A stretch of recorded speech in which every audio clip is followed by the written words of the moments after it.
gente. Jonathan entrou aí. Deixa eu ver se eu consigo puxar ele pra cá pra gente poder...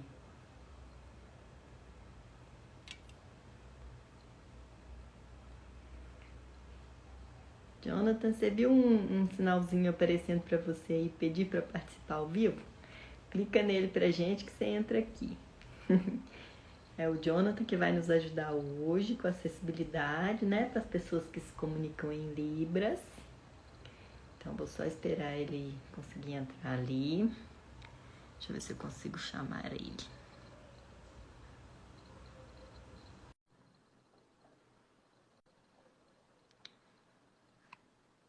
Jonathan, te mandei um convite aí, acho que agora deu. Olá, boa noite, Jonathan. Então, gente, esse é o Jonathan, ele vai nos ajudar aqui com Libras. Já já nós vamos começar o nosso assunto e falar para vocês um pouquinho, né, sobre mim. Na verdade, eu não conversei com vocês muita coisa a meu respeito, mas nem todo mundo me conhece, então eu vou me apresentar um pouquinho. Primeiro, para quem não me vê, meu nome é Laila, eu sou uma mulher de pele clara, eu tenho os cabelos longos, castanhos, lisos. Hoje está um pouco molhado, porque aqui está bem calor em Belo Horizonte. Hoje eu tô com um vestido preto com flores brancas e um brinco preto longo também, meio hippie assim, sabe? Que eu gosto.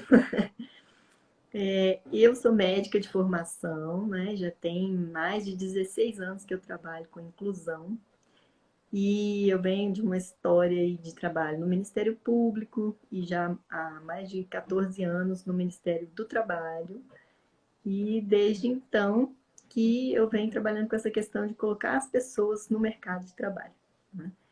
E também acabei participando aí desde 2008 de um grupo que está construindo a avaliação de deficiência, um instrumento de avaliação. Vocês lembram, quem estava aqui, né? Ontem a gente conversou sobre a caracterização da deficiência. Aqueles instrumentos que a gente contou para vocês, como funciona um pouquinho, são esses que a gente tem trabalhado, né, na construção. Então, por isso eu resolvi trazer mais informações aqui para vocês, para a gente tentar fazer esse trajeto, né? Primeiro a gente conversou das leis no primeiro dia, das regras todas, como funciona a cota do trabalho nas empresas. Ontem a gente conversou sobre quem são as pessoas com deficiência, como é essa caracterização, né? E hoje nós vamos falar um pouco sobre acessibilidade, que é uma coisa fundamental para a inclusão funcionar de verdade, né? Vocês podem assistir as outras, elas estão salvas aqui no Instagram, também coloquei no Facebook, que tem meu nome também, é Laila Vilela, Laila com H no final, né? E também tem um canal no YouTube que chama Laila Vilela, LV Cursos, também vocês acham por esse nome. E então as lives estão todas lá, vocês podem acessar, né, e consultar um pouquinho sobre essas conversas anteriores. Então hoje nossa proposta é falar de acessibilidade. E aí, né? Vocês lembram quando a gente começou a conversar sobre os conceitos, quando a gente disse sobre o conceito atual do que é pessoa com deficiência, né? Quem são as pessoas com deficiência? A gente entendeu o quê? Que a deficiência não é uma coisa que está no corpo da pessoa, né? Que a deficiência, ela vem de uma interação entre o corpo, com as características dele, do jeito que a pessoa é, né? Que pode ter ali seus impedimentos físicos, mentais, intelectuais, né? Sensoriais, principalmente a visão e a audição, e isso vai gerar uma experiência de deficiência por causa do quê? Das barreiras que a gente tem no nosso mundo, né? Então não é uma coisa do corpo da pessoa que dependa dela. À medida que a gente remove as barreiras, a pessoa tem as suas atividades e participação em sociedade garantidas, né? Então, esse que é o nosso pensamento. Daí a acessibilidade ser um tema tão fundamental, né? Que toda experiência de deficiência depende das barreiras. E a acessibilidade é o quê? É justamente a ciência, esse trabalho todo que vai buscar garantir que as barreiras sejam removidas, né? Ou seja, que a pessoa tenha ali uma boa funcionalidade, que ela consiga usar as coisas do dia a dia em igualdade de oportunidades com as demais pessoas, né? A gente viu que isso também aparece lá na LBI com muita frequência. Então tá, pensando nesse conceito que é tão importante, a gente tem que discutir as barreiras. Como remover essas barreiras? O que é acessibilidade? Nós vamos falar um pouquinho sobre isso hoje, né? Então, vou falar para vocês de algumas coisas mais conceituais e um ponto que é muito importante a gente entender.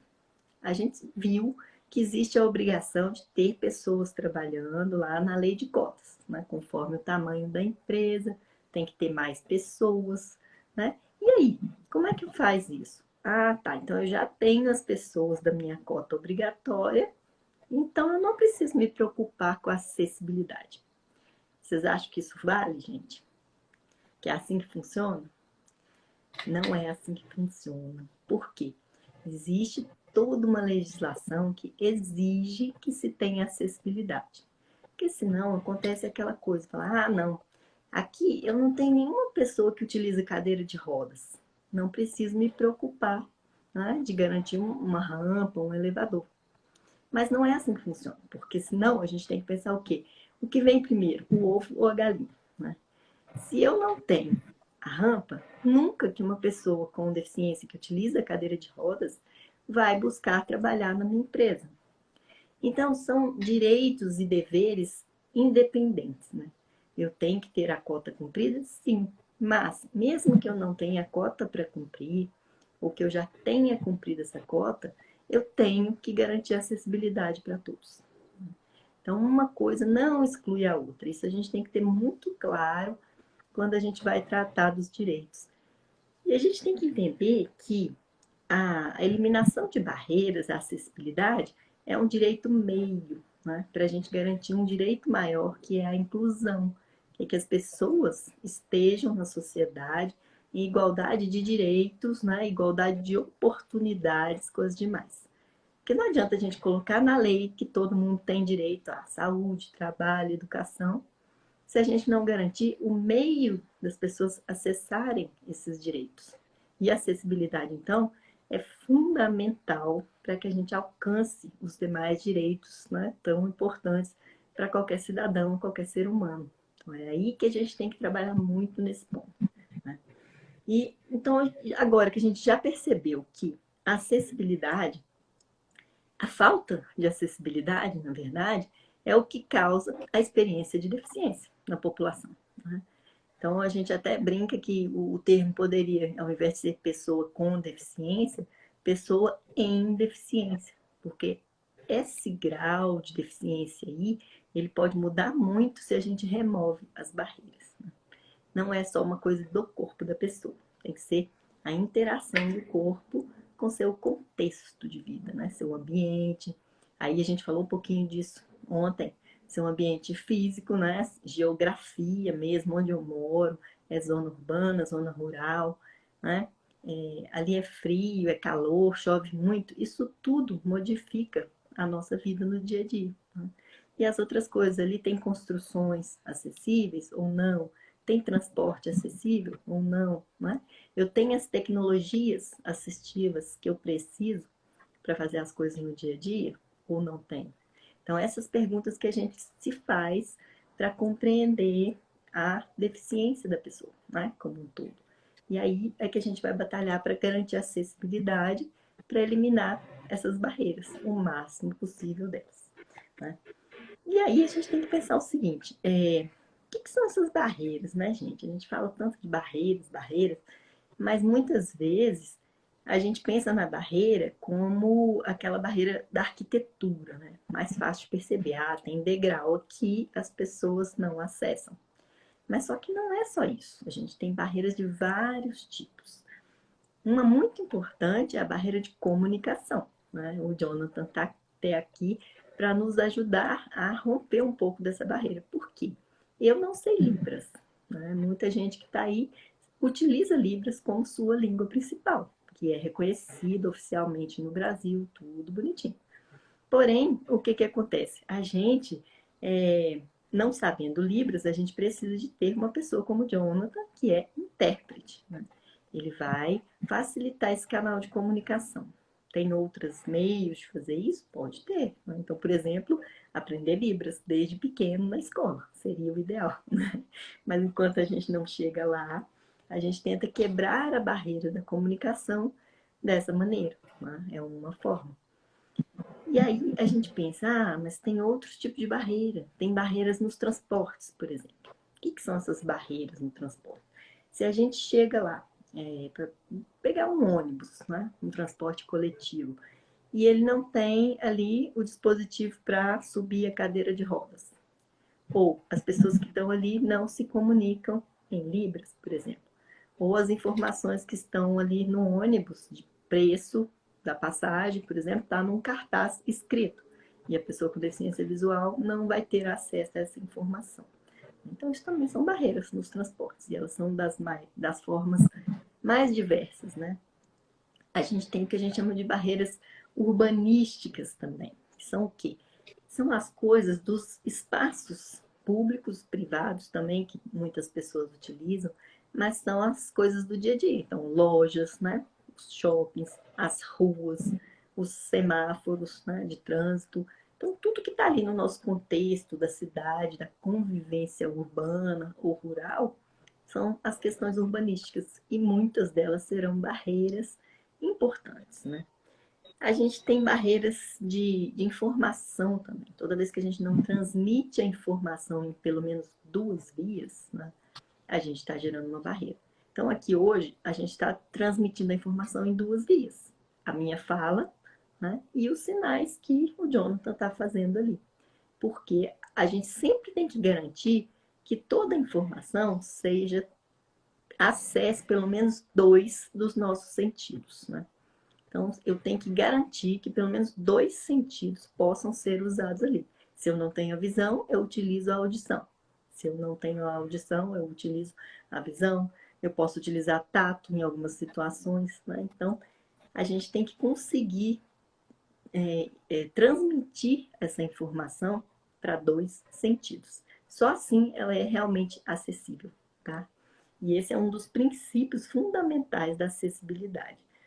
Agora, a gente tem também as barreiras tecnológicas. Toda vez que você precisa utilizar um computador, né? E aí às vezes ele não tem o software de leitura de tela, quando você tem uma deficiência visual. Você tem uma barreira tecnológica. Cada dia mais, as tecnologias estão melhorando para facilitar esse acesso à informação, né? A gente já vê que existe a obrigatoriedade dos sites serem acessíveis, né? As páginas na internet, a obrigatoriedade de vir, vários programas já vêm quando você compra lá seu computador com Windows ou com algum programa desse tipo, ele já tem recursos de acessibilidade ali para garantir isso. Isso está melhorando, né? Mas ainda muita coisa tem que ser feita, né? E a gente às vezes percebe o seguinte: as empresas falam, não, mas eu não posso ter aqui uma pessoa com deficiência visual trabalhando, né? Porque eu tenho muita utilização de computador. Né? Por que que faz isso? Porque não conhece, não sabe como funciona. A quantidade de pessoas com deficiência visual que é assim super, super habilidosa com computador, né? Muito mais do que pessoas que enxergam, tipo eu, que vivo fazendo besteira aqui no computador. Então, são habilidades que as pessoas adquirem. Por quê? Porque tem o software leitor de tela. Não, mas esse software custa caro, minha empresa não tem como adquirir aqui uma licença, né, para cada máquina que vai ser usada, cada computador. Não é verdade. A gente tem softwares gratuitos disponíveis na internet para baixar.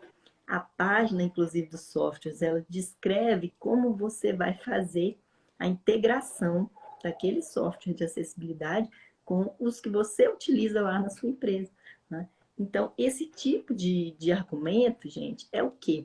É falta de conhecer as opções que a gente tem, né? E a gente tem uma barreira que eu considero a barreira mais importante, que é a chamada barreira atitudinal. Essa é a barreira do preconceito, né? A gente achar que a pessoa não dá conta, de que a pessoa não tem habilidades, ou que ela vai dar um custo maior para a empresa, para ela poder fazer adaptações. E essa barreira, à medida que a gente remove essa barreira, a gente tem todas as outras são muito fáceis de resolver. Basta querer. Então é por isso que a primeira de todas para remover é a atitudinal. A gente tem como exemplo de barreira atitudinal, pensar, eu não posso ter pessoa com deficiência auditiva aqui não, porque ela pode se acidentar na minha empresa. Que isso, gente? Isso é desconhecimento, né? É falta de garantir as condições de segurança, de garantir a acessibilidade de comunicação, de informação. Eu já ouvi isso, a empresa falar, não, mas aqui não pode trabalhar pessoa com deficiência auditiva, porque tem empilhadeira circulando e as empilhadeiras andam depressa aqui, né? É bem perigoso. E aí, o que que acontece? A empilhadeira, ela tem uma buzina, que é um sinal de alerta sonoro, né, com som. Mas ela tem que ter também um sinal de alerta de luz, por exemplo, porque aí ela obedece aquele princípio lá de sinalização na acessibilidade, que é alcançar dois dos nossos sentidos. Então, são coisas muito importantes que a gente perceba, porque às vezes a barreira atitudinal, a falta de conhecimento, de convivência com a pessoa com deficiência, é que nos traz esse tipo de pensamento, né? Então a gente tem que conhecer, a gente tem que compreender como é. E daí que tem aquela frase que eu falei para vocês, né, na aula passada, que é o quê? Nada sobre nós sem nós. Você está na dúvida se a pessoa dá conta de se deslocar ali no seu ambiente de trabalho, essas coisas todas, leva a pessoa para conhecer, né? Apresenta para ela, descreve como é que são as situações ali. E ela vai dizer o que ela precisa de adaptação, se ela acha que é um ambiente seguro, né, para ela ou não. Porque a gente fica muito com esse receio, e eu vejo muito médicos do trabalho, principalmente, com essa preocupação, né? Ah, eu vou falar que a pessoa pode trabalhar aqui, e se ela se acidentar? Só que a gente tem que ter essa preocupação com todo mundo. Se o ambiente de trabalho não está legal para a pessoa com deficiência, é porque ele não está seguro e saudável para as outras pessoas também. Então a gente tem que garantir saúde e segurança para todo mundo, né? Não é só essa preocupação com pessoa com deficiência, não. Com todo mundo que trabalha ali naquele ambiente. E é obrigação da empresa garantir isso para todos os seus trabalhadores, né? Bom, mas se a gente não tem a barreira atitudinal, muita coisa simplifica. Teve um dia que eu estava lá no trabalho, na fiscalização, e eu ouvi uma pessoa representante da empresa conversando com uma outra colega auditora lá, né? E falando que, não, tá muito difícil, que eu tenho que fazer um acesso aqui para o refeitório, mas a escada é alta. Aí, para fazer uma rampa, eu teria que fazer várias voltas na rampa. Por que isso, gente? Que quando a gente estuda lá as normas técnicas, eu vou falar um pouquinho delas, a gente vê que a rampa ela tem um limite de inclinação, porque senão fica o quê? Perigoso. Se a pessoa desce numa rampa muito inclinada, ela pode perder o controle da cadeira de rodas. E subir fica inviável, né? Tanto esforço se a inclinação estiver errada. E aí, essa pessoa, né, preocupada de resolver a situação, falou: não está dando para construir essa rampa aqui, porque o espaço é pequeno para fazer a inclinação adequada. Aí eu perguntei: e o elevador? Né? Daqueles pequenininhos, não o elevador completão, não, mas aquele elevador menorzinho que é permitido nas alturas menores, né? Que aí é seguro para as alturas menores. E aí o que que acontece? Aí ele falou assim, não, mas o elevador é muito caro, não vamos ter condição de instalar esse elevador aqui na empresa, não. Eu falei, o que que você considera muito caro? Aí eu entrei naqueles aplicativos de compra lá junto com eles e achei elevadores. Falei assim, tem um aqui, sem nem procurar, pesquisar nem nada, que custa X. Ele falou assim, mas é só isso? Eu falei, tá vendo? Então, para sua empresa, esse investimento é tranquilo. Aí o que que acontece? A partir do momento que a pessoa se interessa em corrigir as barreiras, corrige. Mas se tivesse barreira atitudinal, de cara ele ia falar: não, melhor não ter pessoa com cadeira de rodas aqui, né? Senão vou ter despesa, vou ter trabalho. Só que, por que ele não pode falar isso, gente? Vocês lembram que a gente conversou lá no primeiro dia, na primeira live dessa semana de inclusão? O que que a gente conversou? Sobre discriminação, né? E discriminação é crime, a gente conversou isso, da cadeia, da multa, né? Então a pessoa não pode simplesmente falar, ah, não quero pessoa com cadeira de rodas aqui, ou não vou fazer as adaptações, não vou garantir acessibilidade. Porque vocês lembram, não garantir acessibilidade é uma omissão, né? E isso também está tipificado na lei como discriminação. E aí tem as punições previstas que a gente viu lá, né? Então a gente nunca vai poder usar esse tipo de argumento. Ah, não quero, tá difícil, não vou fazer acessibilidade. Existe uma previsão na lei de que um certo valor que a empresa deve investir em acessibilidade, que não é considerado ônus excessivo, né? Que a empresa gastou mais do que deveria. Então tem um limite que é relativamente alto, é na faixa de R$ 200 mil ao ano para as empresas pequenininhas, né? De pequeno porte. Imagina as grandes, porque isso tem um cálculo lá que é feito, tudo direitinho, para definir esse valor. Então, assim, com R$ 200 mil, gente, dá para fazer tanta acessibilidade na empresa, né? E isso está previsto lá, que é um gasto tranquilo, não é exagerado, né? Então, tem que fazer. Bom, e aí, onde é que está, né, essa obrigatoriedade de fazer a acessibilidade? Isso é uma coisa importante da gente verificar. Eu falei para vocês que a Lei Brasileira de Inclusão trouxe para a gente algumas coisas muito importantes, além da questão de reforçar o conceito de deficiência, que a Convenção da ONU explicou, né? A Lei Brasileira de Inclusão trouxe também um monte de requisitos de acessibilidade e vários conceitos ali também. A gente já tinha, desde lá em 2004, com o decreto 5296, umas diretrizes para acessibilidade. Mas a LBI veio e atualizou isso aí, né, que já tinha algum tempo, e reforçou uma série de obrigações para serem cumpridas.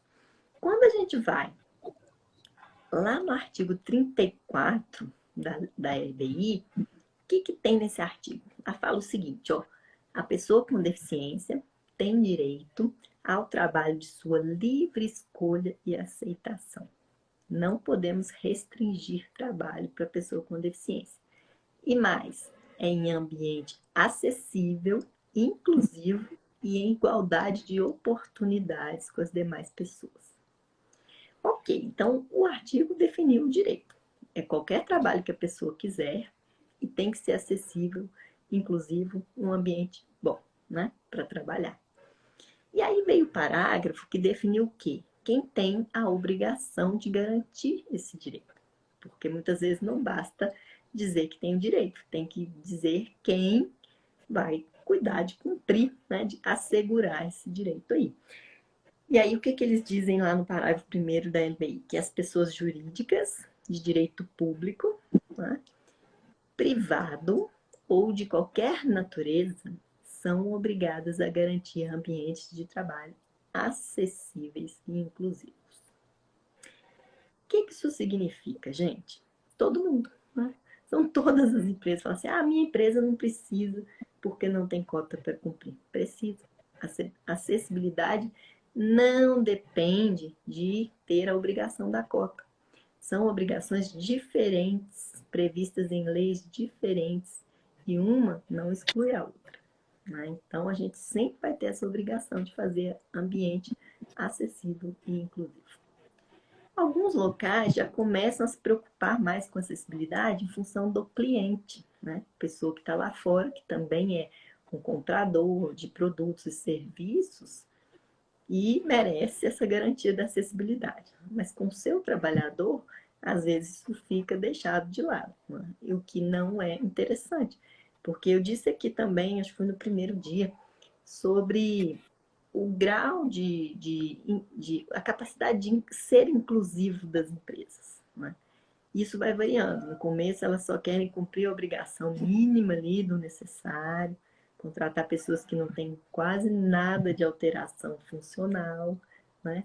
Com o tempo, elas vão percebendo, à medida que convivem com as pessoas com deficiência, que as pessoas são, sim, muito produtivas e que a diversidade é uma riqueza enorme para o ambiente de trabalho. Os outros trabalhadores ficam trabalhando melhor, as pessoas começam a ter uma outra visão sobre a deficiência, né? Então, essa convivência é muito importante, né? E é a partir disso que a gente vai quebrando a barreira atitudinal, né? E aí vamos garantir acessibilidade para que todas as pessoas possam efetivamente trabalhar, sendo produtivas, né? Porque é isso que a empresa quer também, e a própria pessoa. Ninguém quer a gente ficar de mentira no trabalho. É para entrar lá e ser um trabalhador como os outros, né? Ser produtivo, ter satisfação naquele trabalho, isso é muito importante. Valéria está até comentando ali, ó, a empresa que diz que não precisa fazer adequações de acessibilidade porque não tem pessoas com deficiências graves. Por que será, né? É isso, Valéria. É essa preocupação que a gente tem. Elas esquecem, né, que são obrigações diversas, que tem que cumprir as duas, e ficam tentando contratar pessoas que não têm quase nada de alteração, né? E a gente sabe que pela cota não existe vaga para todo mundo, é só um percentual pequeno das pessoas que teriam a vaga garantida pela lei de cotas, e que, infelizmente, a contratação natural, sem a obrigação da lei, ela ainda não acontece com frequência, né? Eu até citei aqui uns números, a gente tem mais de 90% das vagas, das pessoas que trabalham hoje com deficiência, estão nas empresas que são obrigadas a cumprir a cota, né? As outras são com contratação que a gente chamaria de espontânea, são muito poucas, né? Infelizmente, a gente espera que um dia isso fique natural e que todo mundo seja contratado ali em igualdade de oportunidades, mas de verdade, né? Que saia do papel e vá para a prática. A gente chega lá ainda. Eu acredito nisso mesmo, né? Bom, a LBI, gente, trouxe para a gente uns conceitos interessantes. Ela diz que as coisas devem ser feitas considerando o desenho universal. O que é o desenho universal, gente? É o que? Quando você desenvolve produto, ambiente, né, programas, serviços, tudo que as pessoas usam no dia a dia, né, onde elas ficam, eles são projetados para que eles possam servir para todo mundo, né? Não é uma coisa, não, isso aqui eu vou fazer de uma maneira só para as pessoas com deficiência. Não. Não, esse eu vou fazer só para as pessoas sem deficiência. Não pode. O que a gente quer e que hoje a lei define como a forma prioritária de se fazer as coisas é o desenho universal, é o padrão. E o que é o desenho universal, gente? Vamos dar uns exemplos para pensar, né? Uma calçada que não tenha buracos, que tenha rampas de acesso, né? Que ela não tenha obstáculos, que ela tenha uma boa sinalização. Isso aí é importante só para pessoa com deficiência? Não. Pensa na situação de uma pessoa que tem um carrinho de bebê, né? É um motivo para ela precisar de uma calçada. Hoje mesmo de manhã eu vi uma moça levantando um carrinho de bebê e uma calçada que devia ter mais de 30 centímetros de altura e ela fazendo um esforço para colocar sozinha o carrinho sobre a calçada, né? Se tivesse uma calçada acessível, não teria isso. E até outras coisas, porque vai dos motivos mais importantes até os mais fúteis, né? Pode ser uma pessoa que queira andar de salto alto. E aí, se ela tiver uma calçada boa, corre menos risco de torcer o pé, quebrar, se machucar, né? Então, assim, o desenho universal é isso, é servir para todo mundo e não atrapalhar ninguém, né? E aí a gente tem um mundo realmente acessível. Uma coisa que é interessante a gente lembrar, vocês, não sei se vocês acompanharam a mudança do símbolo de local acessível, né? De onde tem acessibilidade. Antes era o desenho ali de um bonequinho, né? Na cadeira de rodas, no fundo azul, bonequinho em branco, a gente já viu esse símbolo nos locais. E depois de uns anos para cá, é um bonequinho num círculo, né? Por quê, gente? Para a gente parar de pensar em acessibilidade só como rampa, né? Acessibilidade é a quebra de todos aqueles tipos de barreiras que eu falei para vocês. Daí que esse desenho universal com acessibilidade, ele é para a pessoa como um todo, né? Tantas questões motoras de deslocamento, mas também as de comunicação, de informação. A vida como um todo tem que ser acessível, não pode ser só uma coisa ou outra ali, não. E é interessante a gente pensar isso, né? Para quem que é acessibilidade? Não é para todos. Se você não se preocupa com isso agora, um momento, se você não é uma pessoa com deficiência, né? Não tem preocupação com acessibilidade. Um belo dia você pode quebrar um pé, por exemplo. Não estou desejando nada de ruim, não, gente, mas são coisas que acontecem na vida da gente. E aí sim perceber a importância desses locais com acessibilidade. Um dia a gente vai virar pessoa idosa, né? Se ainda não é, porque é o nosso desejo que a gente envelheça bem, claro, porque a opção é pior, né? Ninguém quer morrer, não, cedo. Então, a gente vai envelhecer e a gente vai precisar de locais acessíveis, né? E daí que é uma coisa que a gente tem que pensar como sociedade também, como um todo, né? Isso não é, isso é só preocupação de quem é pessoa com deficiência, não é, não. Isso é uma coisa da gente pensar para todos. Isso é uma garantia, o desenho universal é um benefício para todo mundo, né? Então a gente tem que pensar isso com a cabeça mais aberta aí nesse sentido. Denise está dando um exemplo aqui. Uma amiga que usa cadeira de rodas fala que na Praça 7 os pedestres competem com as pessoas em cadeira de rodas para usar as rampas, né? Todo mundo acha melhor usar a rampa. É óbvio que é mais confortável. E né? Você não tem que descer um degrau. Então, é isso que a gente percebe. Tanto que as coisas são importantes para todo mundo. Agora, competir com quem mais precisa complica, né? Por isso que o ideal é que fosse um espaço maior, né? Acessível ali nas calçadas. Bom, o que mais que é importante da gente lembrar na acessibilidade, gente? A gente viu, então, que a Lei Brasileira de Inclusão, além do Decreto 5296, determinam que os lugares, os trabalhos, né, todos os espaços públicos ou os espaços privados, mas que muitas pessoas utilizam, eles têm que ser acessíveis. Onde não tem obrigação de acessibilidade? Dentro da nossa casa, que é um ambiente particular. O resto todo tem, né? Então, assim, dentro da sua casa, se você não quiser acessibilidade, ok. Se não faz falta para você, tudo bem. Mas todo espaço de uso coletivo que mais pessoas utilizam é obrigado a ter acessibilidade pela lei, né? Ok. Se eu tenho a obrigação de fazer acessibilidade, eu tenho que saber como fazer isso, né? E aí, onde eu vou descobrir como fazer? O Brasil tem a Associação Brasileira de Normas Técnicas, a ABNT. Não sei se vocês conhecem, né? A ABNT, ela traz uma série de regras, são regras técnicas mesmo, de como fazer as coisas do melhor ponto de vista técnico, assim, a maneira melhor de fazer.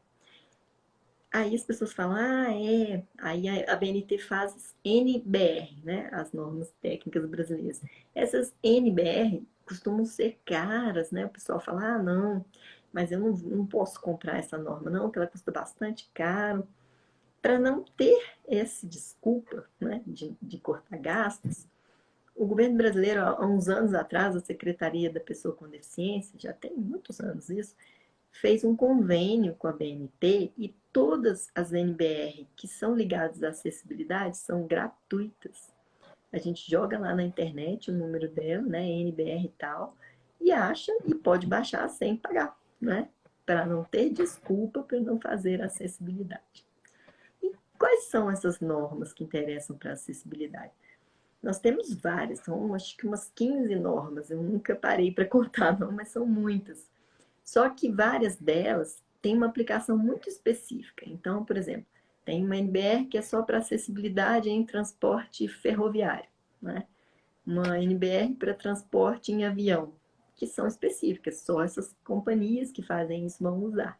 Mas a gente tem algumas que são mais gerais. A principal delas é a NBR 9050.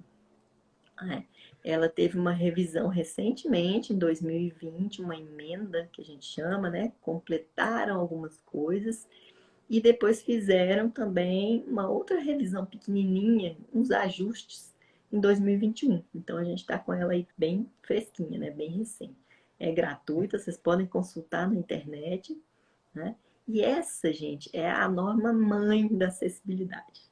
Ela tem em torno de 160 páginas, não é pequena, porque ela traz detalhes técnicos de como fazer. Então eu quero saber o que eu tenho que fazer num sanitário para ele ser acessível. Lá tem tudo descrito, até as alturas. Eu tenho que pôr aquele suporte para a pessoa segurar. Tem, é deste tamanho, fica a essa altura, tudo explicadinho lá. Então não tem desculpa para fazer errado. A norma é gratuita, né? E lá vai falar uma série de coisas, de como fazer uma chamada rota acessível. Que é a rota acessível? É aquela que você se desloca, né, desde a entrada ali de uma empresa ou de um espaço público, um teatro, né, um cinema. Ele tem que ter uma rota acessível. Ah, não, essa aqui tem escada, etc. Então, essa não é sua rota acessível. Tem que fazer uma outra, né, de opção para a pessoa que precisa dos ajustes ali, né, para deslocamento e tudo. Então, a rota acessível, ela vai ter ali seu caminho completo. Ela tem que ser sempre o quê? Desobstruída. Nada de colocar um lindo vaso de planta no meio da sua rota acessível, né? Vai ficar bonito, mas não vai ficar bom, não vai funcionar, né? Ah, não, colocou o extintor de incêndio no caminho da, daquela linha guia ali para pessoa com deficiência visual, né? Do piso tátil. Pode fazer isso? Não pode. A gente tem sempre que tirar todo tipo de obstrução. Então lá vai ter assim vários requisitos desse deslocamento para a circulação que a gente chama de horizontal, né, no mesmo piso, e tem requisitos também para a circulação vertical, né, quando a pessoa tem que subir de um andar para outro. E aí a gente tem também todos os requisitos lá. Lembrando que sempre vai ter que ter o quê? Mais de uma opção. Né? Se uma tem escada, tem alguma dificuldade ali, não é acessível. Então tem que ter a opção acessível. Isso inclui até as catracas, né? Se tiver roleta ali de passagem, ou aquelas portas giratórias de banco, aquelas coisas que são complicadas, ela tem que ter uma rota alternativa acessível. Sempre. E também não pode ser uma coisa que vai ficar lá a 200 metros dali para a pessoa entrar, não. Né? Tem que ser alguma coisa próxima que seja viável, né, para o uso no dia a dia. Então, tem uma série de coisas que vão estar ali. Tem também diretrizes para os mobiliários, para todas as questões de como é o mobiliário para ele ser acessível. Se a pessoa precisa se deslocar com cadeira de rodas, quais são as exigências? Né? Preciso ter uma porta de uma largura X, uma largura mínima lá de 80 centímetros. Então, tem um monte de coisas que vão ser pedidas ali para você garantir essa acessibilidade. Então, gente, é fácil, né? É só pegar ali, consultar, trabalhar em cima daquilo, que é uma boa alternativa para não fazer besteira e cumprir a lei do jeitinho que ela está exigindo lá. Né? Tem também uma NBR importante que vai explicar como que utiliza o piso tátil. Vocês lembram do piso tátil, que é para pessoa com deficiência visual? Então, a gente tem dois tipos básicos de piso tátil. Um tem as linhas, né? Que é o que a gente chama de piso direcional. Ele tem umas barrinhas assim, para elas serem usadas alinhadas, né? Uma peça de piso com a outra tem que ficar tudo alinhado para fazer um caminho paralelo com aquelas faixinhas ali. E tem o outro que a gente chama de piso de alerta, que é aquele das bolinhas. Então são só esses dois modelinhos básicos. E o importante é o que, gente? Saber usar, né? Porque a gente vê para todo lado uma confusão com esses dois formatos. O piso de alerta, ele deve ficar sempre que vier o quê? Uma coisa diferente no caminho. É um degrau, é um obstáculo, não é? Alguma coisa que a pessoa não consegue perceber ali, por exemplo, utilizando a bengala. Então, o piso de alerta está ali para isso. Tem uma calçada e de repente tem um canteiro. Tem que pôr esse piso das bolinhas cercando o canteiro para que a pessoa não caia ali. Então, sempre que tem um obstáculo, vem de bolinha. E o outro é o que vai definir o caminho, a direção que a pessoa vai tomar. Né? E aí é que tá. A gente vê muita calçada com os formatos trocados. Né? E aí complica a vida da pessoa com deficiência. Porque aquilo ali não está ali para enfeitar, não. Ele tem uma função muito importante, que é o quê? Dirigir uma pessoa com deficiência visual que não conhece aquele caminho, aquele ambiente, né? Então, ela precisa daquelas marcações. E as pessoas falam, ah, não, mas isso aí não dá nem para perceber a diferença. Dá sim, porque a pessoa com deficiência visual, ela já desenvolveu toda uma habilidade ali de tato com os pés, mesmo de calçado, e percebe as pequenas diferenças no piso. Então é muito importante fazer a coisa de acordo com a norma. Existe uma norma só para falar como é que vai usar esses pisos, né? É outra que a gente precisa conhecer também. E tem uma terceira que eu considero muito importante, apesar dela falar que é para serviços, mas que é uma coisa que a gente pode usar as orientações para o dia a dia, porque ela trata da comunicação nos serviços. Então, comunicação a gente precisa em todo lugar, né? Não só nos serviços. Se a gente segue aquelas diretrizes ali, a gente tem uma boa chance de fazer certinho, né? A parte de acessibilidade comunicacional. Então, são as três fundamentais. As outras, elas vão ter relações com coisas bem específicas, né? E aí, cada empresa que tiver aquela especificidade ali vai seguir as regras técnicas que estão na norma. As outras não vão precisar, porque isso não se aplica, né? Então, gente, é bem interessante a gente conhecer essas normas todas bonitinhas. Como eu falei para vocês, elas são gratuitas, né? A gente consegue achar isso com facilidade na internet. É só digitar o nome lá, NBR 9050, que você localiza e pode se aprofundar, né? Bom, o que a gente vê no dia a dia? Que é fundamental que as empresas façam o que a gente chama de diagnóstico de acessibilidade, né? Igual a gente vai lá fazer um diagnóstico de um paciente que pode estar um pouco adoecido e tal, a gente vai ver o quê? Vai analisar todas as características e chegar a uma conclusão. Eu posso dizer que meu ambiente está acessível e inclusivo? Ah, não, está faltando alguns requisitos aqui conforme a norma, não está legal não, né? Então tem que fazer esse diagnóstico para poder fazer as correções necessárias, né? Lembrando mais uma vez que isso é obrigatório para qualquer espaço de uso público. Então não é uma coisa que fala, ah, não preciso fazer, precisa. E vai ter que procurar o como fazer.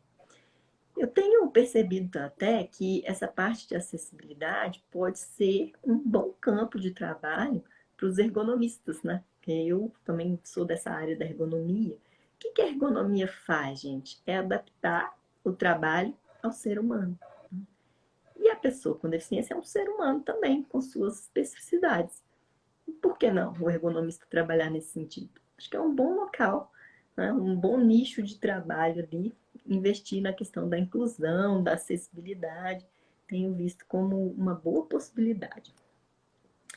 E aí, o que acontece? A partir do diagnóstico feito da acessibilidade, a empresa deve desenvolver um programa ali de correções, né? Ah, não, mas aqui eu preciso gastar um pouco mais com as correções. Ah, não, então eu vou programar isso aqui para fazer um pouco adiante.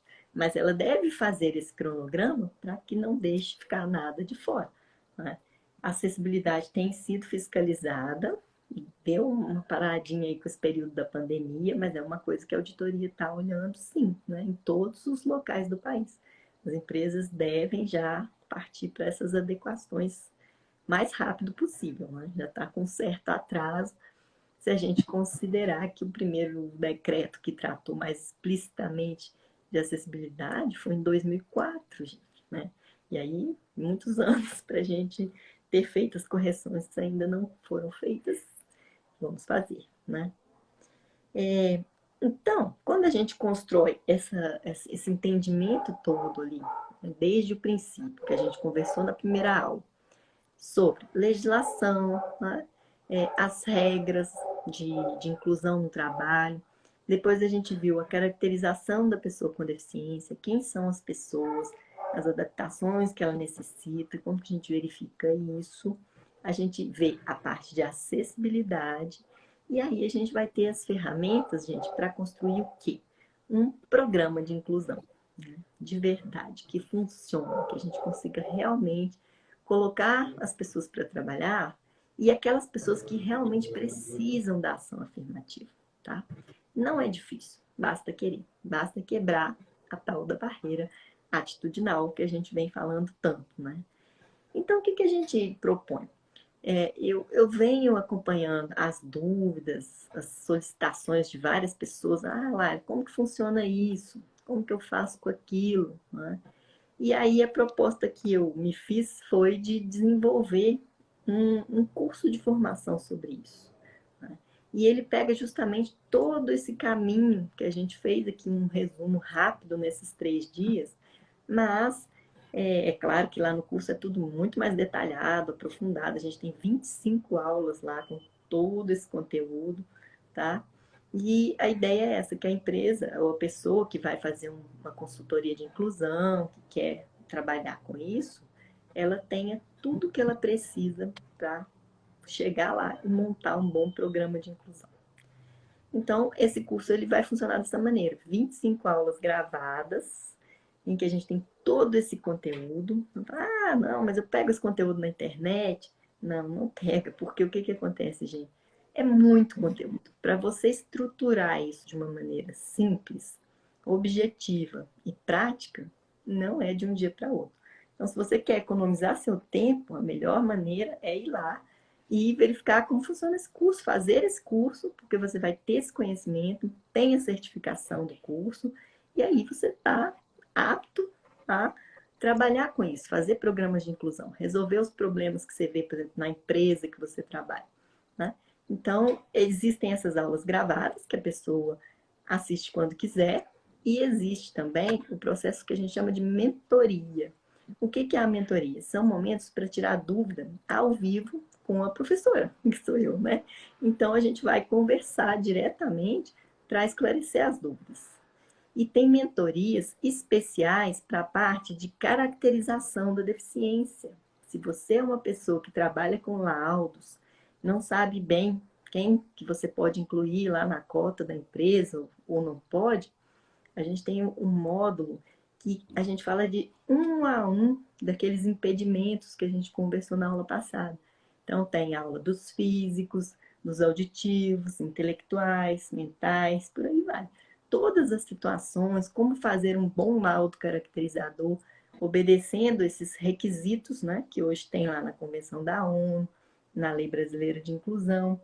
Então, se você está com dificuldade nisso, esse curso também serve muito para você resolver seus problemas de caracterização. Né? E aí tem a mentoria especial para discutir laudos. Ah, eu tive dúvida nessa situação.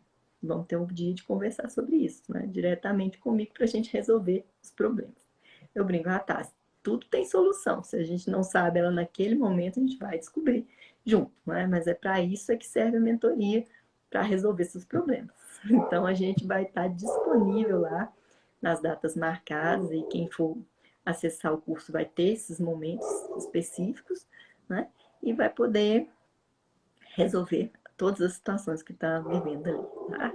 Então, eu vou deixar o link para acessar o curso e conhecer mais. Lá tem um videozinho que explica também, tem o conteúdo dos módulos. O link está na bio aqui no Instagram. Quando eu colocar a live gravada lá nos outros locais, eu vou deixar o link também. Quem tiver interesse pode acessar, pode investigar, né? Denise está dizendo ali, também estará fazendo a capacitação como profissional qualificado. Ah, obrigada, Denise. As informações na web nem sempre são seguras. Isso é fato, né? A internet aceita tudo. Então, se você não tiver certeza da fonte, né? Isso é um risco que a gente sempre corre. Você tem razão nesse ponto. E obrigada pelo profissional qualificado. Bom, tem dúvidas aí, gente? Deixa eu ver se eu pulei alguma dúvida que eu não respondi. Patrícia, minha coordenadora, tá aí. Um abraço, Patrícia.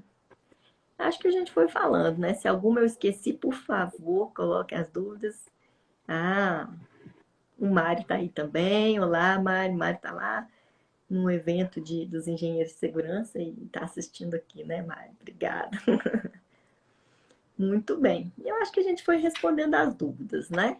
Se tiver mais alguma dúvida, gente, depois vocês podem chamar no direct lá no Instagram, né, no Facebook, onde vocês me acharem, pode chamar que a gente conversa também, né? Então tá, agradecer muito ao Jonathan por levar minhas palavrinhas, né, para mais pessoas e desejar a vocês um bom descanso agora e a gente se encontra na próxima live, que agora a gente vai sempre conversar um pouco por aqui, porque quanto mais informação chega às pessoas, melhor vai ser essa inclusão na nossa sociedade. Vandelza tá aí também, né, Vandelza? Tudo bem? Vandelza amigona lá da inclusão, trabalha lá na Rede Cidadã fazendo inclusão, aprendizagem, que é um formato muito legal de inclusão gradual, a gente conversou um pouquinho, né? Ferdinângelo está aí também, Luciano trabalha comigo lá no Ministério também. Tudo bem, gente, muito obrigado pela presença aí, pelo apoio, tá? E vamos conversando, tá bom? Vou desligar agora e a gente se encontra na próxima. Obrigada, obrigada, Jonathan. Até a próxima. Tchauzinho. Um abraço.